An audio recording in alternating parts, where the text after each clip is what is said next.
Struktur dan kaidah kebahasaan teks drama.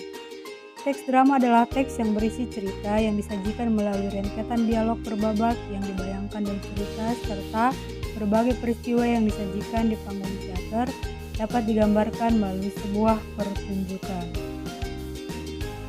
Kemudian ada struktur teks drama. Struktur teks drama dibagi menjadi 3 bagian. Yang pertama ada prolog, dialog, dan yang ketiga ada resolusi. Prolog adalah pembukaan atau peristiwa pendahuluan dalam sebuah drama atau sandiwara. Bagian ini biasanya disampaikan oleh dalang untuk menjelaskan gambaran para pemain, gambaran latar, dan sebagainya. Yang kedua ada dialog, mediation yang melibatkan tokoh-tokoh drama yang diharapkan dapat menggambarkan kehidupan dan watak manusia, problematika yang dihadapi dan cara manusia dapat menyelesaikan persoalan hidupnya.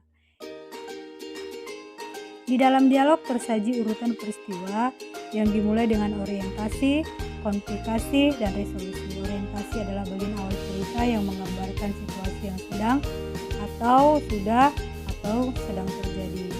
Kemudian komplikasi adalah konflik-konflik dan pengembangannya, gangguan-gangguan, halangan-halangan dalam mencapai tujuan atau kekeliruan yang dialami tokoh utamanya. Dan resolusi adalah konflik yang sudah menentukan titik terangnya. Yang ketiga ada epilog, akhir cerita yang menggambarkan penyelesaian atas konflik-konflik yang dialami para tokohnya. Kemudian ada kaidah kebahasaan teks drama. Dalam kaidah kebahasaan teks drama ini yang pertama menggunakan kalimat langsung, menggunakan kata ganti, menggunakan kata tidak baku, menggunakan kosakata percakapan, menggunakan konjungsi temporal, menggunakan kata kerja, kata sifat, menggunakan kalimat seru, menggunakan kalimat perintah, dan yang terakhir menggunakan kalimat tanya. Nah, ini adalah contoh penggunaan kaidah kebahasaan dalam teks drama. Yang pertama ada kalimat langsung, itu kalimat yang diucapkan atau ditarakan. Kalimat langsung ditandai dengan tanda petik. Contohnya, iya deh, aku janji gak akan ngerjain kalian lagi. Kemudian kata ganti, kata-kata yang sering dipakai adalah mereka, kami, kita, dan kamu. Kata yang ketiga adalah kata tidak baku. Kata-kata tidak baku ini sering digunakan adalah kok, sih, dong, dan juga ada oh. Berikutnya ada kata sifat. Penggunaan kata sifat ini untuk menggambarkan tokoh, tempat, atau suasana. Kata-kata yang dimaksud misalnya ada rapi, bersih, kuat, baik, dan gagah. Kemudian ada kalimat seru. Kalimat seru ini berisi tentang ungkapan perasaan atau mengekspresikan sesuatu kepada seseorang. Biasanya berupa kemarahan, kekaguman, dan kekecewaan. Contohnya, wah, jangan marah dong, aku kan cuma bercanda. Beda dengan kalimat seru, kalimat perintah berupa perintah yang langsung diucapkan. Contohnya, mau tidak kamu mengambil benih di rumah Pak Lurah? Kamu mau kan bekerja di kebun saya? Masa seorang petani sekedar menanam padi itu tidak bisa? Kemudian ada kalimat tanya. Kalimat tanya ini isinya menanyakan sesuatu atau seseorang. Contohnya, ibu mau pergi kemana? Salam sudah kuliah. Mengeja nama jenis itu gimana sih?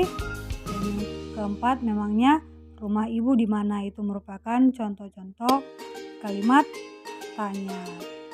Berikutnya ada kosakata percakapan. Kosakata percakapan ini adalah ragam bahasa yang digunakan dalam sebuah percakapan untuk suasana santai atau informal.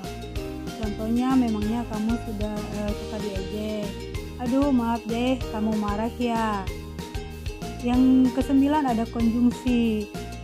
Contoh konjungsi temporal itu banyak menggunakan kata-kata sebelum, setelah itu, sekarang, kemudian, dan mula-mula.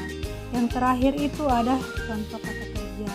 Penggunaan kata kerja yaitu menyuruh, memikirkan, menobatkan, beristirahatlah, dan yang terakhir ada menghadap. Itulah ke-10 contoh kaidah kebahasaan. Yang terakhir ada langkah-langkah menulis teks drama. Yang pertama menentukan topik berupa peristiwa yang menarik. Yang kedua menentukan tokoh, memilih tokoh-tokoh yang terlibat dalamnya. Yang ketiga membuat kerangka alur, usahakan alurnya menarik dan tidak mudah ditebak. Yang terakhir mengembangkan kerangka dan tetap memperhatikan struktur dan kaidah kebahasaan dari teks drama tersebut. Demikian materi kita hari ini. Terima kasih anak-anak. Sampai jumpa di pembelajaran berikutnya.